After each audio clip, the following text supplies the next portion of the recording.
And now we're ready for Scan and Tell. As you see, with the new update, the Scan and Tell is now the final step in the workflow. So let's go ahead. Here we see the 3D scan we've just completed, and the icons on top lets me hide the arch so I can view the occlusal surface. To move the scan, I can grab it with the left click to rotate, and right click to pan, and zoom in and out for details.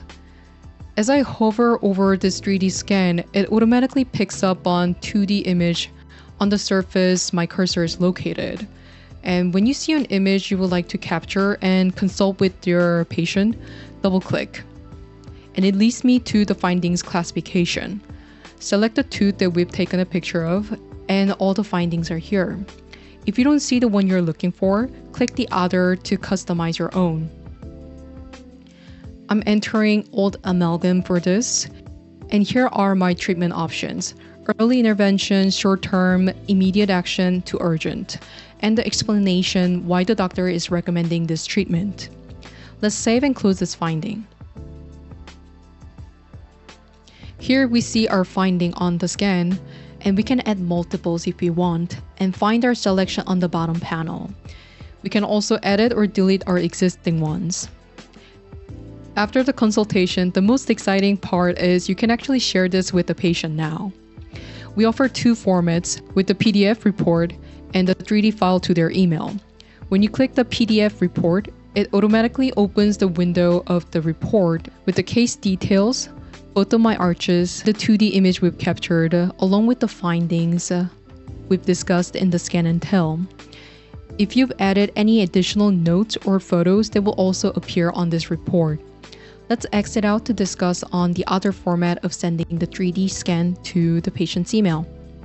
This will autofill if you've already entered it in their profile. If not, enter their email to send.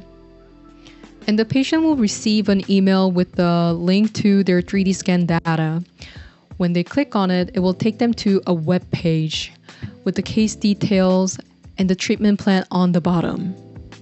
Clicking this button, Show 3D, will allow them to interact with their own scan.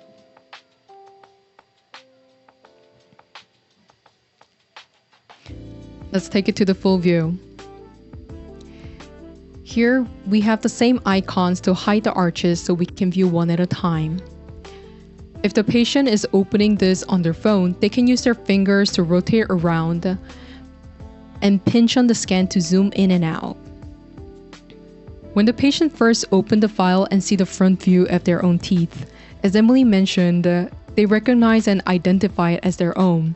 First of all, it is fascinating to see a clear view of your own teeth and seeing if the patients understand their own health and their needs. In this sense, Scan and Tell translates the complicated dental language to something the patients can see, understand, and identify with. It is a tool to educate and help them connect with their needs and solutions. Upon seeing, they can choose to move on with their treatment without confusion, or avoid doubtfully accepting treatment they're not fully convinced of. This clear communication builds the trust into the doctor and patient relationship. Now let's exit and go back to our software. We have reviewed our case, shared our findings with our patients, and now we are ready to send it to the lab.